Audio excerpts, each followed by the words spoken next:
السلام عليكم، كيف انتم اصحاب البلاد؟ تكون قاعد تشتغل بامان الله، تشتغل تدخل لك واحد من الاسره، كل من الاصحاب كم معك؟ كم قدك رافع؟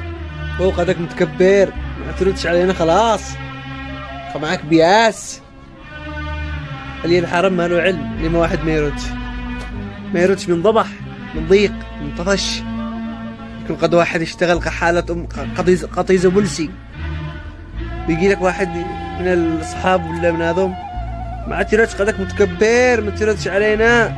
وهذا يا حبيبي ما يعلم بالحال إلا علام الغيوب وحده فقط في البلاد هذه.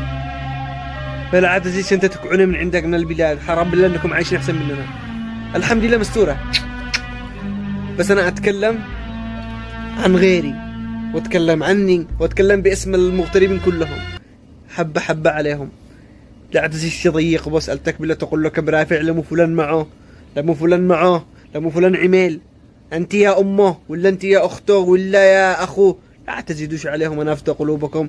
فلان لمو فلان عميل وانت ما عميلكش، ما انتش داري بحال اخوك، ولا انت داري بحال ابوك، ولا انت داري بحال اي واحد. ما يعلم بالحال الا الله، والشكر غير الله مذله. فلا عاد تزيش تضيق انت على المغترب تقول له ايش معك، كم رفعك، لا مو غيرك عميل وانت ما عميلكش.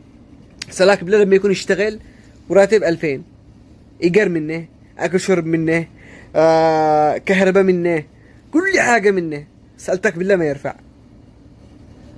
فالله يرزق الجميع.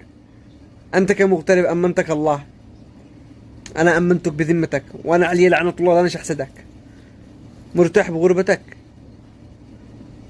قل لي مرتاح وبس، الشيء الكل يرد لي.